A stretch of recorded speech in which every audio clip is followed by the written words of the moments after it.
Hello, and welcome to this week's edition of the Recruiting Solutions Podcast. I'm your host, James Welch, the founder and CEO of Recruiting Solutions. And this week's episode is specifically geared for military recruiters. Regardless of your branch of service or your component, the coming weeks are going to have significant impact on your mission success. Because as your high school enlistees prepare to graduate and ship out for basic training, we know that many of them are going to have second thoughts about what's ahead for their future. So today we're going to talk about some proven methods to minimize those losses while setting yourselves up for success in the summer months. So let's get started. It's April and it's the end of the school year. And of course, many military recruiters and military recruiting commanders dread this time of year. Why? Because it can result in an increase in ship losses. Some of those high school students who enlisted weeks and even months ago are going to flake out, and they're going to decide not to ship out as originally scheduled. And when that happens, it's the recruiters and the commanders who are left holding the bag. Not only will you still have to make your assigned mission, but now you're going to have to add in some additional enlistments to make up for those losses. Plus, when you think about it, you all know it takes dozens of man hours to prospect, recruit, and process for enlistment a young man or woman. So when they become a ship loss, all that hard work goes down the drain, and it's not worth it. But today I bring you good news, my friends. There are things that you can do right now to identify potential issues and mitigate losses. So first, by now, you should have already established contact with all of your enlistees. That's something that should be taking place week in and week out. So that should be happening. If it hasn't, it must happen now. And why? You've got to maintain contact with them. And I would say you need to do it in person. All of those enlistees who are shipping out between May and July, now is the time you've got to have personal contact with them. A phone call or a text is not going to be enough. And why is that? Because it can be easy to lie to your recruiter about your status over the phone. But when you're in person, that's a different matter. Now, as a recruiter, you can read their body language. You can get a sense if there's any anxiety or fear about shipping out or something they're not telling you. Additionally, and I've seen this happen many times, when you go to set up an actual physical appointment with an enlistee you haven't seen in a long time, you might find that they no longer live in the area. Now, that could be a legitimate reason for that, and maybe they still want to ship, or they could be cost or concern. It could be they've moved somewhere else and they're not interested in shipping. They weren't going to tell you. Now, as I said, some of those young men and women, they still want to ship out as scheduled, and that's great, but maybe they can't come back to where they enlisted. Maybe they need to ship out of a new location. And if that's the case, those kind of arrangements can't be made overnight. So once you identify, yes, they still want to ship out, but they live somewhere different and have to ship out of another location or another MEPS, you got to inform your chain of command and give them some time to make those arrangements. Again, it doesn't happen overnight. You also have to identify another recruiter from your branch's service who was at the new location, and now they're willing to take on your enlistee, help them prepare for basic training, make sure they get to MEPS as scheduled, and facilitate their shipping out of the new location. Again, those are going to take some time to make those arrangements. But once you confirm your enlistee is still in your local area, you got to see them as quickly as possible. And when you do, you got to ask a lot of hard questions. First of all, you got to ask them, is there anything that may disrupt their ability or desire to ship out as scheduled? And for these young men and women, one of the first questions you got to ask is, hey, do you have a new girlfriend or boyfriend? Plans to get married? Did you get married? Do you have a young one on the way? Those are things you got to know because they could disrupt their ability to ship out. And I would argue if they have a significant other, bring them in too and talk to them. You can get a good read on whether they're pushing your enlistee not to ship out or whether they're fully supportive of it. Second, You got to ask about any medical issues that you're not aware of. Certainly the big things, if they've had any kind of surgery, any kind of major break, but you got to ask about the little things too. Something as simple as a sprained ankle or a cut on the hand, those are kind of things that when they show up to MEPS could be deemed an injury that requires clearance from a doctor. So if that delays their shipping, what might happen with that? Well, if they delay their shipping, now they might have to get a new MOS or a new job in the military. And maybe they'll lose that original enlistment bonus they had or their preferred duty location. And when that happens, sometimes that's enough to push them over the edge and decide they're not going to ship out, regardless of their motivations previously. So you got to ask those questions and identify any medical issues beforehand. Third, has the enlistee gotten any tattoos that are going to disqualify them from military service? Because what's the other thing that happens in spring break of their senior year? A lot of times they go down to the Florida, some other location with all their friends. They do something like get a new tattoo to celebrate the occasion, and they don't tell anybody.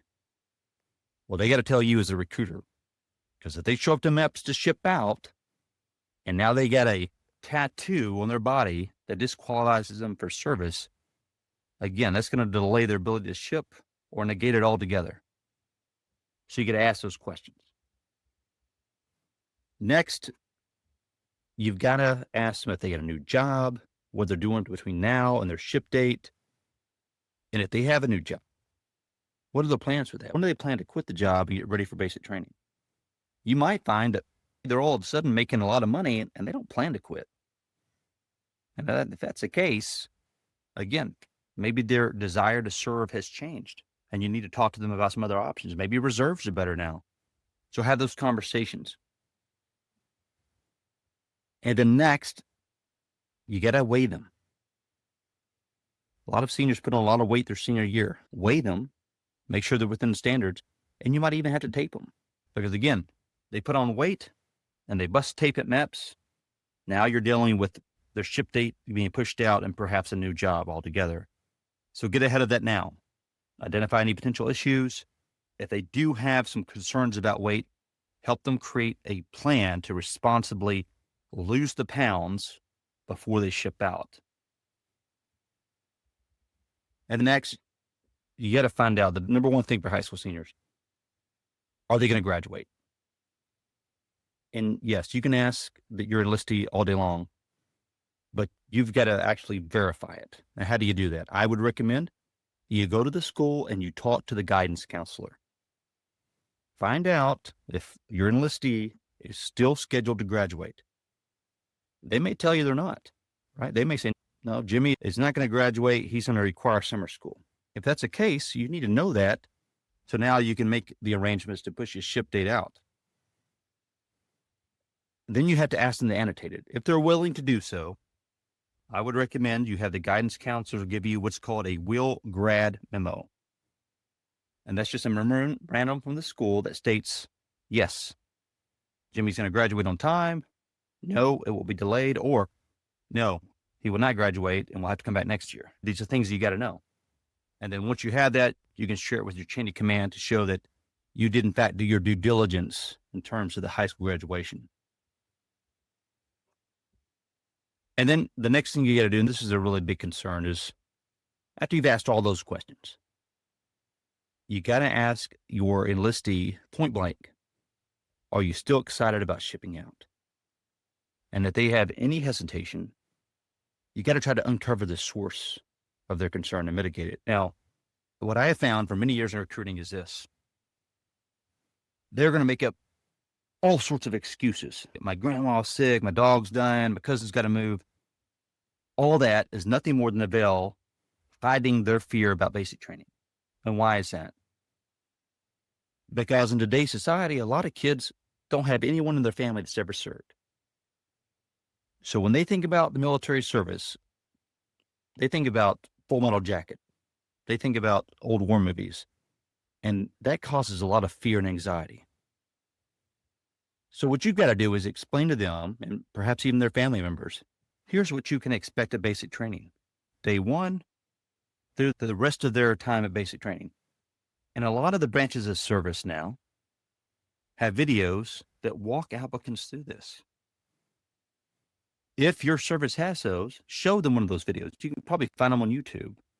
So now they understand, okay, it's not as bad and there's not that fear of the unknown.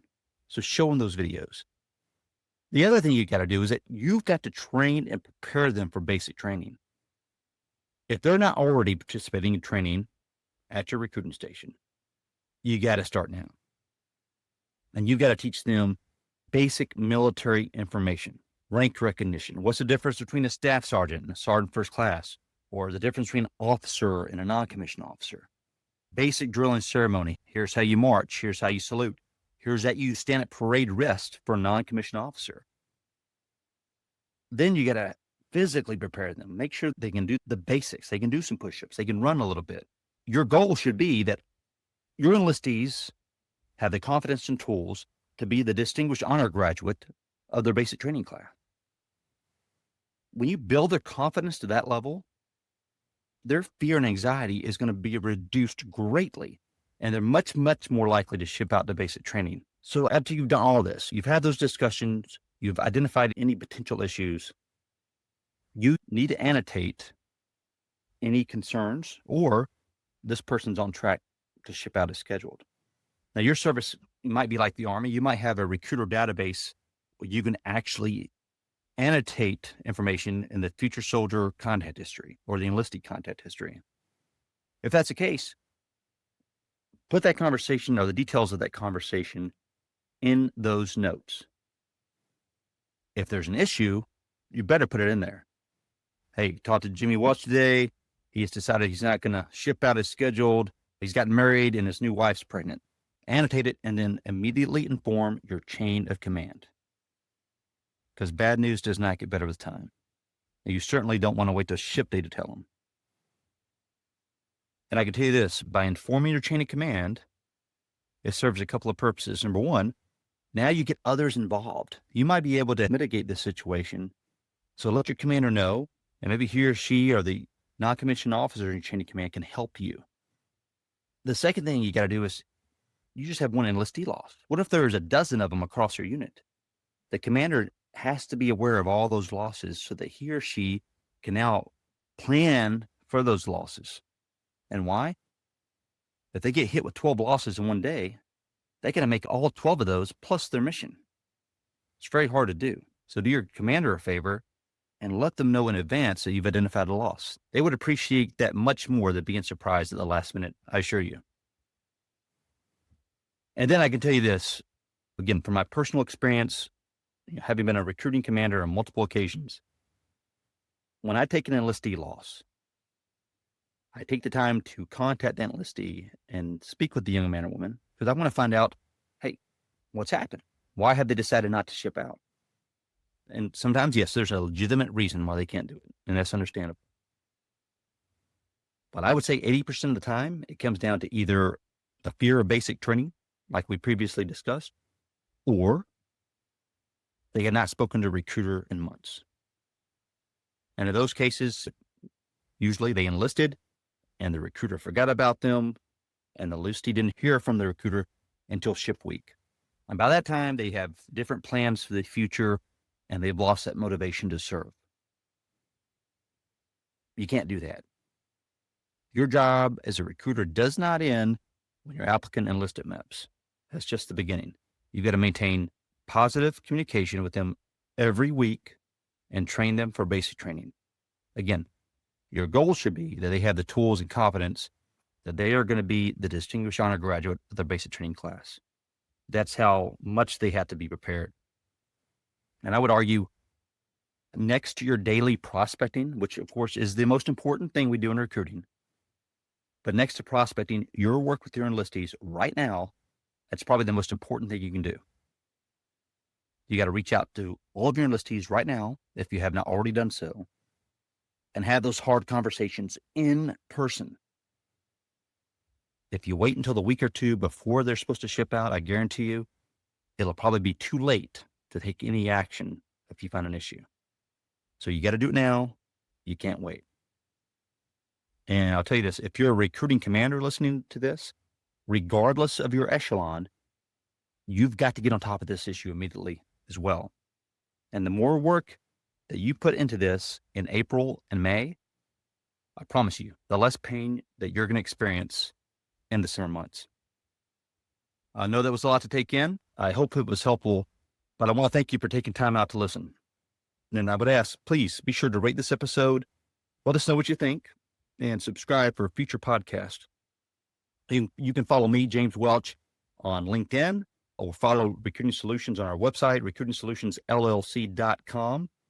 Our company provides a wide variety of training and consulting services, both to civilian sales professionals and military recruiters.